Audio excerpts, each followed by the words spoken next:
રાજ્યમાં કાળઝાળ ગરમી પડવાની શરૂ થઈ ગઈ છે। તમામ શહેરોમાં તાપમાન ઊંચકાયું છે। રાજ્યમાં તાપમાનનો પારો 38 ડિગ્રીને પાર પહોંચ્યો। નલિયામાં સૌથી વધુ 38 ડિગ્રી તાપમાન નોંધાયું। રાજ્યના 14 શહેરોમાં તાપમાન 36 ડિગ્રીને પાર નોંધાયું। અમદાવાદમાં તાપમાન 36.1 ડિગ્રી પાર નોંધાયું। રાજ્યમાં હજુ પણ તાપમાન ઊંચકાવાની આગાહી છે। 24 કલાકમાં તાપમાનમાં નોંધાયેલા આંકડા પ્રમાણે અમદાવાદમાં 36.1 ડિગ્રી તાપમાન, ગાંધીનગરમાં 36, ડીસામાં 36.5 ડિગ્રી, વડોદરામાં 36.4, અમરેલીમાં 37.6, ભાવનગરમાં 33.6 ડિગ્રી, રાજકોટમાં 37.9 ડિગ્રી, સુરેન્દ્રનગરમાં 37.3, પોરબંદરમાં 36.5, ભુજમાં 37.4 ડિગ્રી, નલિયામાં 38 ડિગ્રી, કંડલામાં 36.7 ડિગ્રી, કેશોદમાં 37.2 ડિગ્રી તાપમાન નોંધાયું છે।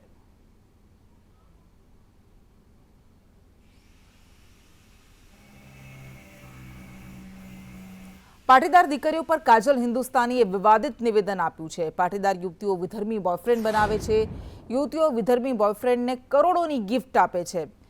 આ નિવેદન આપતા કાજલ હિન્દુસ્તાની સામે પાટીદાર સમુદાયમાં રોષ પ્રવર્ત્યો છે। કોંગ્રેસ આગેવાન મનોજ પનારાએ કાજલ સામે ફરિયાદ નોંધાવી।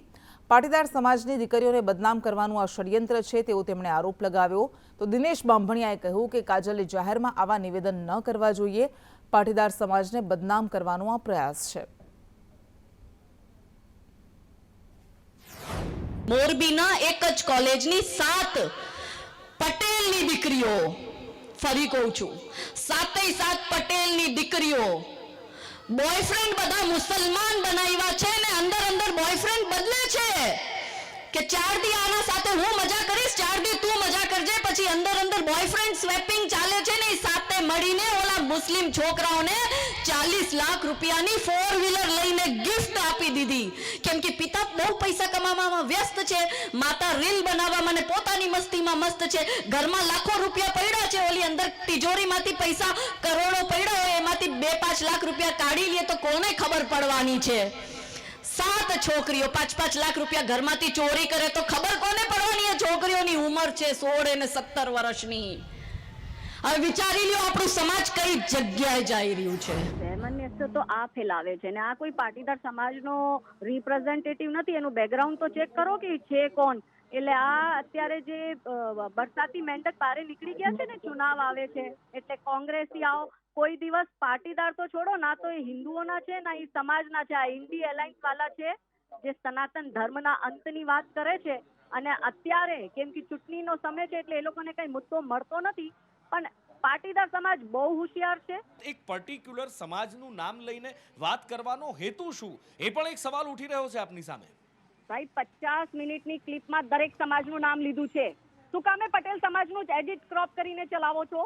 અને આ જ લોકો ચલાવે છે। જો પટેલ સમાજને એ લોકોથી કઈ લેવા દેવા નથી, આ લોકોને કાઢી મૂક્યા છે, એ લોકોને એના ઘરના મત નથી દેતા। આ બધા કોંગ્રેસીને આપ્યા છે જે સનાતન ધર્મના અંતની વાત કરે છે ને હિન્દુ હવે રામના નામે એક થઈ ગયું છે। એ લોકોને ગમતું નથી એટલે જાતિવાદ કરવું છે, એટલે કોઈ વિષય મળતો નથી એટલે 12 મહિના જૂની ક્લિપ ને 5 સેકન્ડની ઉતારીને ક્રોપ એડિટ કરીને સ્પ્રેડ કરવાનું શું મતલબ? એ કાજલ હિન્દુસ્તાની ક્યારેય નથી જીતી। એક કાજલ હિન્દુસ્તાની કરીને બેન પાટીદાર સમાજની મોરબીની દીકરીઓ માટે જે ઘટના બની જ નથી એવી ઘટનાની વાત એ માઇક ઉપરથી સુરતમાં કહી રહ્યા છે।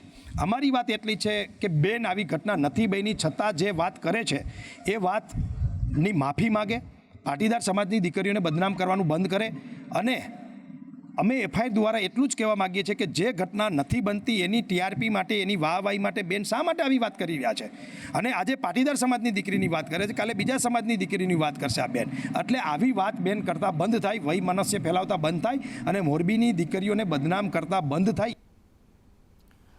તો કાજલ હિન્દુસ્તાની પાટીદાર દીકરીઓ માટે કરેલ ટિપ્પણીને લઈને એસપીજી અધ્યક્ષ લાલજીભાઈ પટેલે નિવેદન આપ્યું છે। કાજલબેન, આ પાટીદાર મહિલાઓ માટે કરેલ ટિપ્પણી યોગ્ય નથી। પાટીદારની દીકરીઓ પ્રત્યે અભદ્ર ભાષામાં બોલનાર કાજલબેનને અમે સખત શબ્દોમાં વખોડીએ છીએ।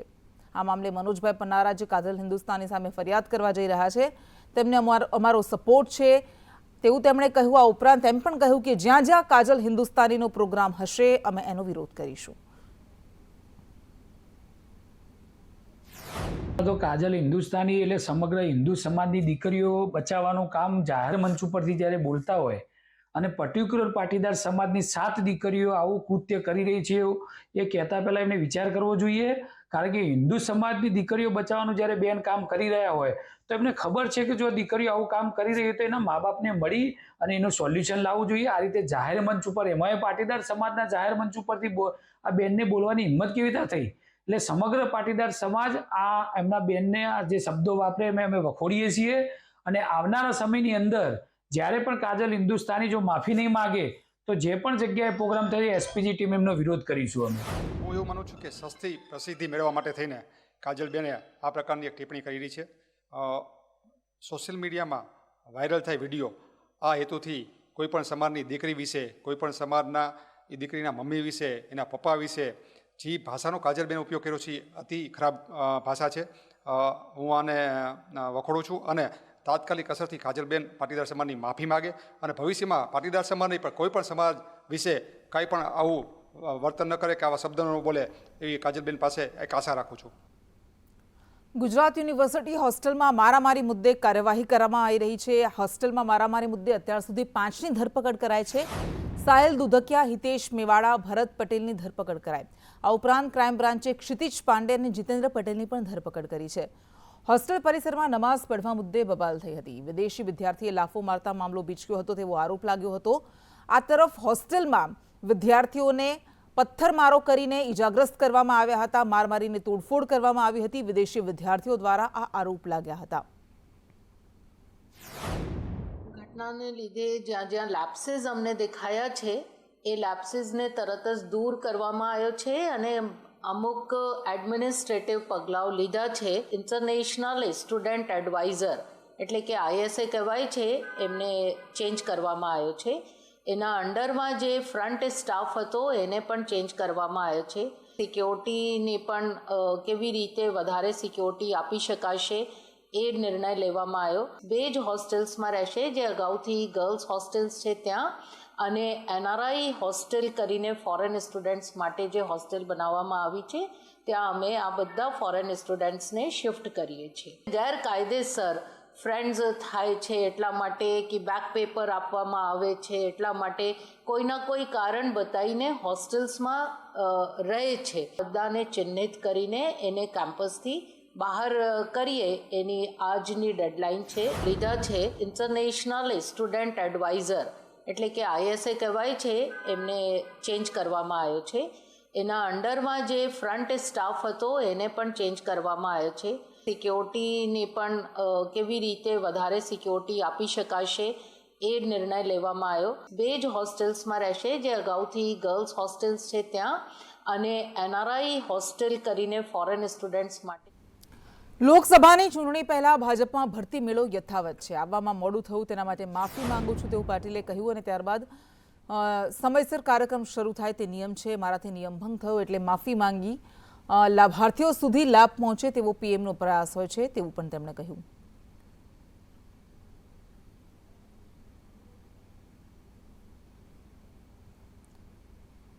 લોકસભાની ચૂંટણી પહેલા ભાજપમાં ભરતી મેળો યથાવત. અમદાવાદ શહેર આપના હોદ્દેદારો ભાજપમાં જોડાયા. જે મેવાડા સહિતના આગેવાનો ભાજપમાં સામેલ થયા. દાણી લીમડાના ઉમેદવાર દિનેશ કાપડિયા ભાજપમાં જોડાયા. ગાંધીનગરના ઉમેદવાર મુકેશ પટેલ પણ ભાજપમાં જોડાયા. 600 જેટલા કાર્યકર્તાઓ પણ ભાજપમાં જોડાયા હતા.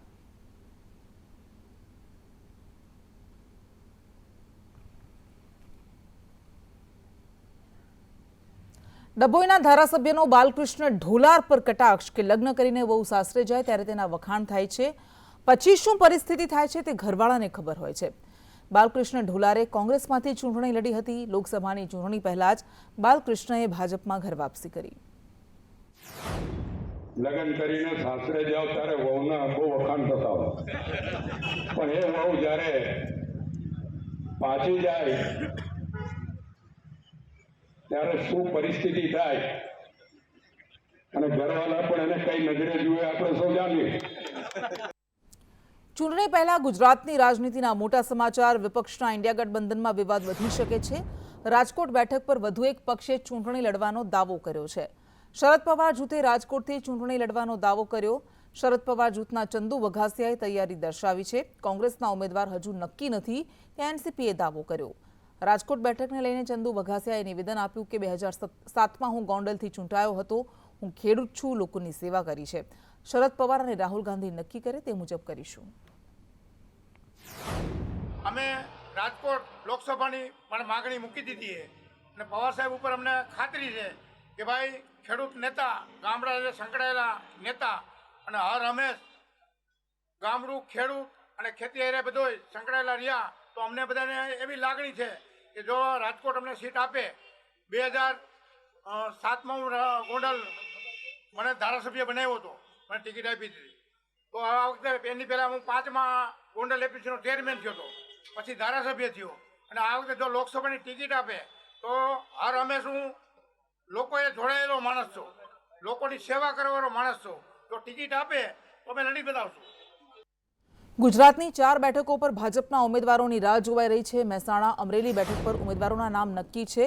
જૂનાગઢ, સુરેન્દ્રનગર બેઠક પર પણ ઉમેદવારોના નામ નક્કી. ભાજપે 22 બેઠકો પર ઉમેદવારના નામ જાહેર કર્યા છે. આજે ભાજપ કોર ગ્રુપની બેઠક મળશે. 2 બેઠકો પરથી મહિલા ઉમેદવાર ઉતારવામાં આવે તેવું સંભાવના.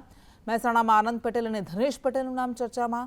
સુરેન્દ્રનગરથી મહિલા ઉમેદવારને ટિકિટ મળી શકે છે, તો અમરેલી બેઠક પરથી 3 નામ મુકેશ સંઘાણી, કૌશિક વેકરિયા અને ભરત સુતરિયાના નામની ચર્ચા છે. જૂનાગઢ બેઠક પરથી ઋષિ ભારતી બાપુ, કિરીટ પટેલનું નામ ચર્ચામાં.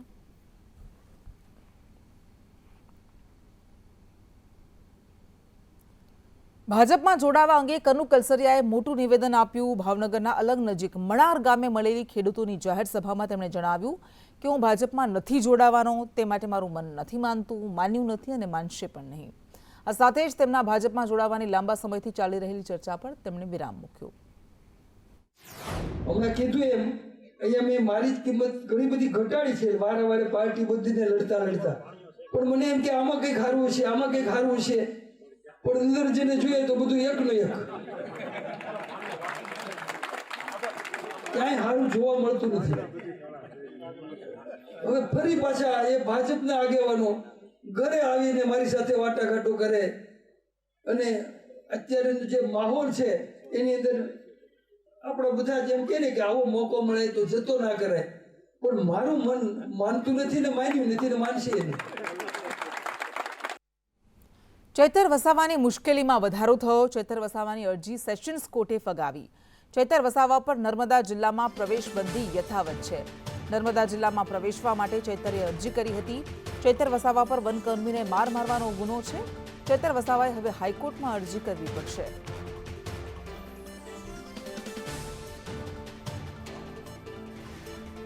તો ચૈતર વસાવા જેની સામે વનકર્મીને માર મારવાનો કેસ ચાલી રહ્યો છે, નર્મદા જિલ્લામાં પ્રવેશબંધી છે અને પ્રવેશવા માટે ચૈતર વસાવાએ અરજી કરી હતી, પરંતુ આ અરજી ફગાવી દેવામાં આવી છે. ત્યારે હવે ચૈતર વસાવાએ હાઈકોર્ટમાં અરજી કરવી પડશે. આ તરફ રાજકોટ લોકસભાના ઉમેદવાર પુરુષોત્તમ રૂપાલાનો દેશી અંદાજ જોવા મળ્યો. પુરુષોત્તમ રૂપાલાએ પંગતમાં બેસીને ભોજન લીધું. ઉપાધ્યક્ષ ભરત બોઘરાના ઘરે પંગતમાં બેસીને ભોજન લીધું. એક બાજુ કુંવરજી બાવળિયા, બીજી બાજુ ભરત બોઘરા. વારંવાર કુંવરજી અને ભરત બોઘરા વચ્ચે ખેંચતાણ જોવા મળતી રહે છે.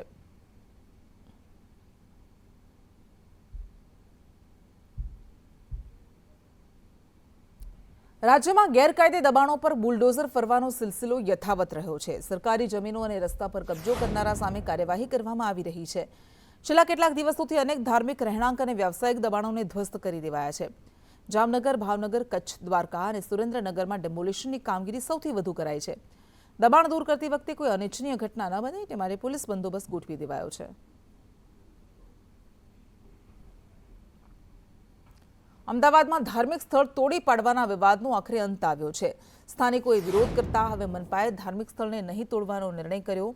આજે સ્થાનિકોએ વિરાટનગર કચેરી ખાતે આસિસ્ટન્ટ મ્યુનિસિપલ કમિશનરને આવેદનપત્ર આપ્યું, જેમાં વિપક્ષ નેતા શહેજાદ ખાન પઠાણ પણ લોકો સાથે જોડાયા હતા. નવો રસ્તો બનવાનું કામ ચાલુ પ્રગતિમાં હતું. જે દરમિયાન રસ્તા ઉપર જૂનું ધાર્મિક દબાણ છે, એમાં જે રસ્તાને અડચણરૂપ જે નવો પોર્શન બનાવવામાં આવેલ છે એના ઉપર જ કાર્યવાહી કરવામાં આવેલ છે, અને એના ઉપર ભવિષ્યમાં જો આ પ્રકારનું ધાર્મિક દબાણ કરવામાં આવે તો કાર્યવાહી કરવામાં આવશે. બાકી જૂનું જે દબાણ છે, જે ધાર્મિક બાંધકામ બનાવેલું છે, જે લોકોની આસ્થાનું કેન્દ્ર છે, એને હાલ પૂરતો કોઈ અમારું આયોજન નથી. મહેસાણામાં જેલ સહાયક લાંચ લેતા ઝડપાયો. ચિંતન ચૌધરી ₹500ની લાંચ લેતા પકડાયો. કેદીની મુલાકાત માટે ₹500ની લાંચ માંગી હતી. આણંદ એસીબીએ છટકો ગોઠવીને તેને રંગે હાથ ઝડપી લીધો. મહેસાણા જિલ્લા જેલમાં કેદીઓને મળવાનો વેપલો, કેદીઓને મળવાના રૂપિયા લેવાતા હતા. જેલ મુલાકાતે આવતા પરિજનો પાસેથી રૂપિયા લેતા હતા.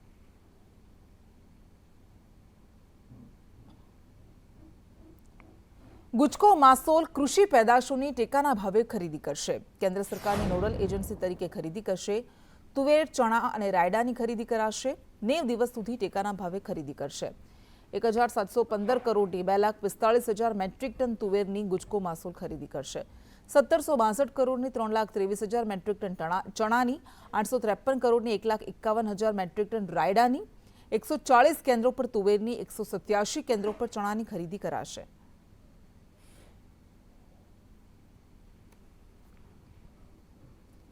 સાબરકાંઠા જિલ્લાના મુખ્ય મથક હિંમતનગરના માર્કેટયાર્ડમાં મોટા પ્રમાણમાં જણસની આવક ચાલુ છે. પોષણક્ષમ ભાવ મળતા મોટી સંખ્યામાં ખેડૂતો જણસ વેચવા માટે આવી પહોંચ્યા હતા. વહેલી સવારથી જ યાર્ડની બહાર ખેડૂતોના જણસ ભરેલા વાહનોની લાઈન જોવા મળી હતી. યાર્ડમાં ઘઉં, એરંડા, મકાઈ સહિતની જણસની નોંધપાત્ર આવક થઈ છે. હરાજીમાં ઘઉંના પ્રતિમણે 480 થી 800 રૂપિયા બોલાયા હતા. મકાઈના પ્રતિમણના 450 થી 500 રૂપિયા, એરંડાના પ્રતિમણના 1,100 થી 1,500, તો દેશી ચણાના પ્રતિમણના 1,025 થી 1,100 સુધીના ભાવ ખેડૂતોને મળ્યા હતા.